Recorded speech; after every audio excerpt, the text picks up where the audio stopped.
नमस्कार दोस्तों, रूहानी मार्ग में आप सभी का स्वागत है जी। साथ संगत जी, आज हम बात करेंगे भजन के बारे में कि भजन होता क्या है। ऐसे तो हम आम चर्चा में ऐसे कहते रहते हैं कि हम भजन सुमरन करते हैं, लेकिन हम में से बहुत सारे लोग ऐसे हैं जो कि सिर्फ सुमरन करते हैं, भजन पे बैठते ही नहीं हैं। क्योंकि बहुत सारे लोगों को तो अभी तक इस बारे में पता भी नहीं है कि भजन क्या होता है और सुमरन क्या होता है। तो इसलिए हम आपको बताना चाहते हैं कि आप जो कुल मालिक हमें समझाते हैं, नामदान के समय जो युक्ति समझाते हैं, उस टाइम हमें इन दोनों के बारे में अच्छे से ही समझा देते हैं, लेकिन हम उस समय जो समझ कर आते हैं उस पर कभी अमल ही नहीं करते। तो चलिए चलते हम अपनी विचारों की ओर। साथ संगत जी, हमारे अंदर जो भी आवाज़ गूंज रही है शब्द की, उसे ही भजन कहा जाता है। अब भजन करते समय कुछ लोगों को तो आवाज़ सुनाई देती है, लेकिन कुछ लोगों को आवाज़ नहीं सुनाई देती। लेकिन हमें यह ध्यान रखना है कि हम जब भी भजन पर बैठे तो चाहे अंदर आवाज़ आए या ना आए, हमें उस भजन पर जरूर बैठना है और हर दिन बैठना है। जैसे जैसे हम उस सूरज शब्द का अभ्यास करेंगे, हमारे अंदर धीरे धीरे वहाँ शब्द की जागृता आने लगेगी, वहाँ शब्द की धुन सुनाई देने लगेगी, वहाँ दिव्य प्रकाश दिखाई देने लगेगा। क्योंकि भजन पर बैठने की आदत हमें धीरे धीरे पक्की करनी है। अगर हम उस आदत को ही नहीं बनाएंगे तो हम कैसे उस मालिक के घर से आ रही जो शब्द धुन है उसे सुन सकेंगे।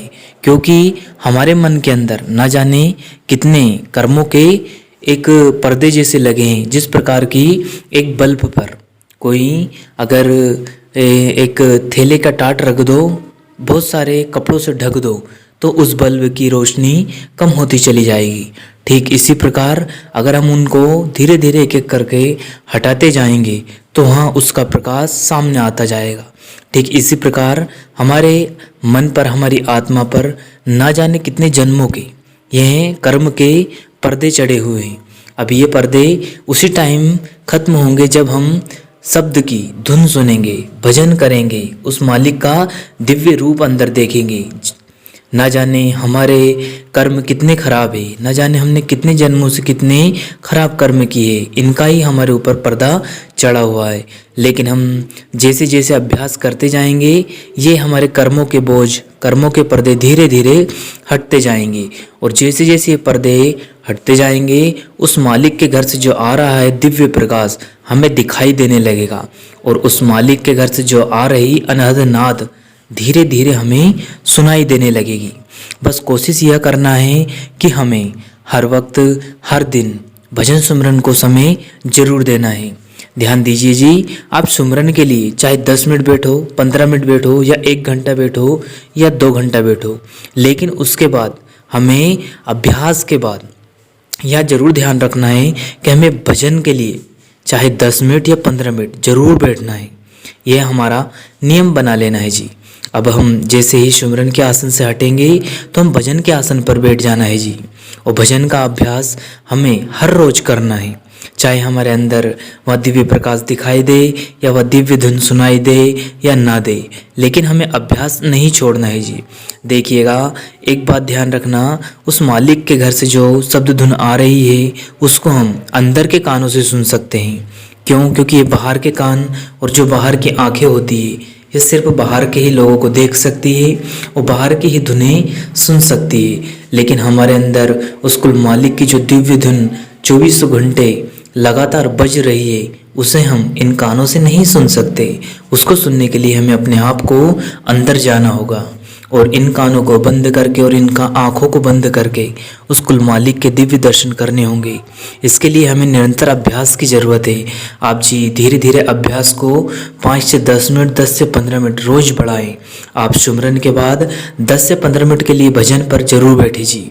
अपने आप को शांत करके, और भजन में बैठते वक्त इस बात का ध्यान रखना है, हमें कुछ भी नहीं बोलना है, सिर्फ एकदम शांत होकर बैठ जाना है। साथ संगत जी, उसके बाद हमें जो भी हमारे अंदर शब्द धुन सुनाई दे उसमें हमें कोई भी फर्क नहीं करना है।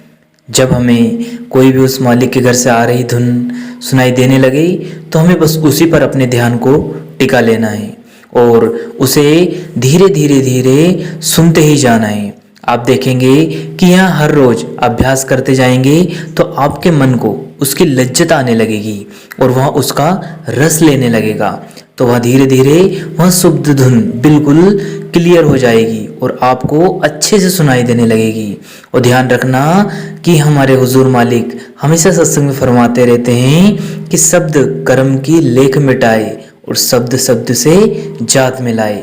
साथ संगत जी, जिस दिन हमें उस कुल मालिक के घर से आ रही वह दिव्य धुन सुनाई देने लग जाएगी तो आप समझ लेना कि अब हम उस कुल मालिक के बहुत करीब पहुंच गए हैं जी। साथ संगत जी, लेकिन यह एक दिन का विषय नहीं है। इसके लिए हमें यह ध्यान रखना है कि हमें नित्य नियम से भजन सुमरन में समय देना है जी और हमें हर वक्त उस मालिक का सुमरन करते रहना है जी। और जब भी आपको वक्त मिले आप शांत होकर 10 से 15 मिनट के लिए भजन में बैठ जाएं। उस कुल मालिक के घर से आ रही उस दिव्य धुन को सुनना है जी। इसी के साथ हम अपनी वाणी को विराम देते हैं जी। फिर मिलते हैं किसी और वीडियो में। तब तक आप जी अपना और अपनों का ध्यान रखें। सद्गुरु आप सभी पर मेहर बनाए रखे जी। धन्यवाद।